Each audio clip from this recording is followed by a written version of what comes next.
You promise your VP of engineering 1% of the company. You said it in the interview, loud and clear. You wrote it in the offer letter. You even shook hands with him. And in your mind, the deal is done. He owns 1% of your company. But here is the uncomfortable truth. In the eyes of law, you've not given him anything. Not yet. And that 1% is a sentence in an email, and a sentence in an email is not an ownership. This is the gap that I want to close for you today.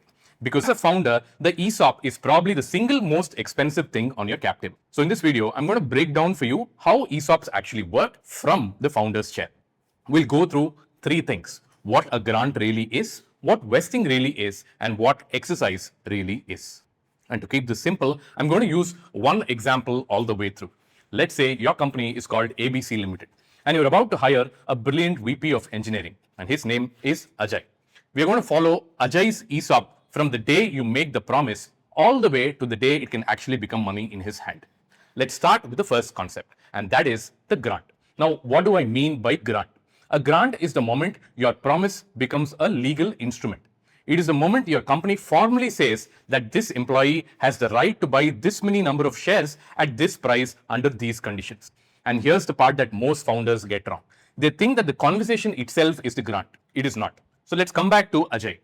You sat across the table, you told him that you'll give him ESOPs. He was thrilled, but that conversation itself is not a grant. Think about it like this. If you tell Ajay that this house is yours, but you never signed the sale deed, you never registered it, does he really own the house? Of course not. He owns a sentence. The grant is the registration. And until the paperwork is really done, everything that you told Ajay is soft and non-binding. So what is that actual paperwork? Four things have to exist before Ajay's grant becomes real. Number one, an ESOP document. Now this is the rule book of your whole plan. Think of it as a Bible as to how ESOPs work in your company. Number two, a board resolution approving it. Number three, a shareholder resolution approving the plan. And number four, the filing of that resolution with the registrar of companies. Until these four things are done, you technically cannot grant a single option to Ajay, no matter what you've told him in the past. Because if you've made verbal ESOP promises to 5, 10, 15 Ajays and you don't have this paperwork, we don't have an ESOP plan. You just have a pile of IOUs that are not legally enforceable. And one day you'll have to clean up that entire mess. And clearing it up later is messy, expensive, and completely avoidable. Now, two things get decided the moment of the grant. As a founder, you must understand both. The first is, how many options are you giving Ajay? Now, let's say you decide Ajay gets 1,000 options. Where do these 1,000 options come from? They come from the ESOP pool that you created, the total slice of the company that you've set aside for all employees. And here's the mistake that I see again and again. Founders size the pool by gut. They say, let's keep 10% because they read it on some random internet blog. But 10% of what? Sized for whom? The right pool is not a number from the internet. It is a number that comes from your hiring plan. The senior people that you actually intend to bring in over the next 18 to 24 months. If your pool is sized by accident, here's what usually happens. You give Ajay 1,000 shares, then you hire a VP sales, then a CFO, and then the pool runs dry. And then you're carving out fresh equity out of your own pocket. And trust me, that is a painful place to be. The second thing that gets decided at grant is the strike price. And this is also called the exercise price. This is the price that Ajay will pay one day to convert his options to an actual share. Let's say Ajay has a strike price of $10 per option. Now that number is locked. It was fixed right on the day of the grant and it doesn't change ever. And founders make a quite expensive mistake here too. They set the strike price equal to the company's value at the last funding round. It probably sounds logical, but it is not. Because if Ajay is paying the strike price that is already the current value of the company, Ajay makes money only if the company grows, and from day one, his option has a zero cushion. You've handed him something that feels like a gift, but actually behaves like a burden. The strike price is a design decision, and you need to treat it like one. So that is the grant. Ajay has 1,000 options at $10 strike price made by real proper paperwork. Not a conversation, not a WhatsApp message, not an email, a real legal instrument. Now we come to the second concept, and this is the one that protects you as a founder, and this one is called vesting. Now what do I mean by vesting? Vesting is a rule that says ownership is earned over time and not handed over to Ajay on day one. Now, here's the trap that most founders fall into. You granted Ajay 1,000 options. So you think Ajay has 1,000 options today. He does not. On day one, Ajay has the right to earn those shares by staying and contributing to the company. Typically, in most cases, that is spread over a 4-year period. So very roughly, Ajay earns 250 options for a year of staying. And here's Ajay's vesting year by year. End of year 1, 250 options vested. End of year 2, 500. Year 3, 750. And end of year 4, all 1,000 options vested. Now, why does this matter to you as a founder? Think about it. If Ajay has all the options on day 1 itself, Ajay could join on Monday, collect his entire equity, and walk out on Friday evening. Vesting is what makes ESOPs a retention tool instead of a giveaway. It ties Ajay's rewards to Ajay's journey. Now, inside vesting, there's one word every founder must understand because it is the most misunderstood word in this entire subject, and it's called the cliff. The cliff is the minimum waiting period at the start before any vesting starts. In India, this is typically 1 year. And I want you to note this very carefully. That 1-year cliff is not a convention that you choose. So picture Ajay's first year. Month 3, 0 options vested. Month 8, still 0. Month 11, still 0. When Ajay crosses the 1-year mark, which is the cliff, on that day, his first 250 options vest in one single go. And after that, it flows smoothly, month by month or quarter by quarter, the way you design it. Here's why founders get burned by the cliff. The cliff does not start counting from the day Ajay joined. It starts counting from the date of the grant. And remember part 1, the grant only exists when the paperwork is done. So imagine Ajay joined ABC Limited in March, but you're busy and you delay the entire process. And the formalities of formalizing the plan get signed only in November. Ajay thinks that his cliff ends next March. It does not. It only ends the following November, 8 months later than what he believes.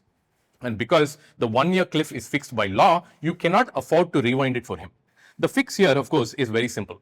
Do the paperwork before you make the promise, not after you make the promise. Now, there's one more piece of vesting that I'll not let you ignore. What happens to Ajay's vesting if your company gets acquired? Picture this. 2.5 years in, a big company comes along and wants to buy ABC Limited. Fantastic deal. But look at Ajay. Ajay has crossed only 500 vested options. He still has 500 options that are not. So what happens to the other 500 options that are not vested? Do they vanish? Do they carry over to the new owner? Or do they all vest immediately because of the sales trigger? If your scheme document does not answer this question, you've left Ajay's wealth to chance. And there is a well-known, well-documented case in India of a company being acquired. The founders became wealthy and roughly 600 employees, people who had taken pay cuts believing in their ESOPs, walked away with far less than what they expected because the ESOP scheme had no acceleration on acquisition. Those employees were asking why money never showed up in their bank accounts. The answer was sitting in a clause that nobody had designed. So, as a founder, you must consciously decide on the day ABC Limited gets acquired. Do Ajay's unvested options accelerate or not? Don't discover this clause during diligence. Design it now. Well, it costs you nothing but a decision. That is vesting. Earned, not given, guarded by a cliff, and it must be built to survive the day someone tries to buy. Now, we come to the third and final concept. And this is where Ajay's option finally turns into something that he can actually hold. And this is called exercise. What do I mean by exercise? Exercise is the act of the employee actually paying the strike price and converting all the vested options into real tangible shares. I want you to be very precise about your vocabulary here, because founders blur these words and it causes confusion. Ajay's strike price was set at the time of the grant. Ajay's options were earned through vesting. But the exercise is the action. The moment Ajay says, yes, I will pay and give me the shares. A vested option is still an option, a piece of paper. It is a right that Ajay has not used yet. Exercise is the event where Ajay uses that option. Here's Ajay exercising. So Ajay pays for 1,000 fully vested options at $10 strike price per option. To exercise all of them, Ajay pays 1,000 times $10. That's $10,000 to the company. In return, those 1,000 options becomes actual physical tangible shares of ABC Limited with Ajay's name written on them, and he is now genuinely a shareholder. And here's the question that every founder must ask of their own scheme. Once Ajay's options have vested, by when must he exercise them? While Ajay is still working at ABC Limited, that is okay. That is relaxed. But the moment Ajay leaves, he resigns, or you let him go, a clock starts ticking. And this is what is called a post-termination exercise window. In a lot of standard schemes, that window is just 90 days. 90 days from the day Ajay walks out, he must exercise his vested options, pay that real money out of his own pocket, or those options simply lapse, gone. 3 or 4 years of earning them completely erased. Now think about what that does to Ajay. ABC Limited is not listed on the stock exchange. There is no easy way for Ajay to sell those shares privately and get cash. So you're asking a man who's just left to spend $10,000 today to buy shares that he cannot sell possibly for years. What do most people do in Ajay's case? They simply walk away. They let their vested options lapse. Everything that they've earned completely surrendered. Not because the ESOP failed, but because the exit design failed. So as a founder, exercise forces you to confront the most important question of all. How does Ajay ever actually turn this ESOP into money? Now, there are only three real paths. Number one, an IPO, where ABC Limited lists on a stock market and Ajay can sell. But let's be honest with each other. The overwhelming majority of companies in this country will never probably list in their lifetime. So building Ajay's ESOP's promise on a future IPO is building it on a maybe situation. Number two, an acquisition, where buyer pays for Ajay's shares. And number three, a buyback, when ABC Limited itself or an investor periodically buys back shares from employees like Ajay, that gives them real liquidity. And here's what I want you to take away. If your ESOP plan has no answer to how Ajay will cash out, then you've not given Ajay ownership. You've given him a lottery ticket with no draw date. And employees know the difference. Ajay can feel whether his ESOP is real or decorative. That is exercise. The strike price gets paid and the option becomes a share. And whether the share becomes wealth for Ajay entirely depends on whether you, the founder, really designed it for an exit in mind.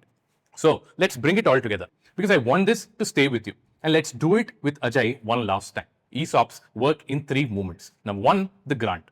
Ajay's promise becomes real, legal instrument only through proper paperwork. And it fixed two things, 1,000 options and a $10 strike price. Number two, the vesting event. Ajay earns those 1,000 options over 4 years, 250 options a year, guarded by a 1-year cliff that runs from the guard date. And it must be designed to survive an acquisition. Number three, exercise. Ajay pays the strike price, converts his vested options into an actual share. And here's what I want you to genuinely walk away with. An ESOP is not an HR formality. It's not a line in an offer letter. It is a piece of your company that you built in your lifetime. And the way you designed it tells your people whether you see them as employees or as owners. If you found this video helpful, share it with another founder who may need it.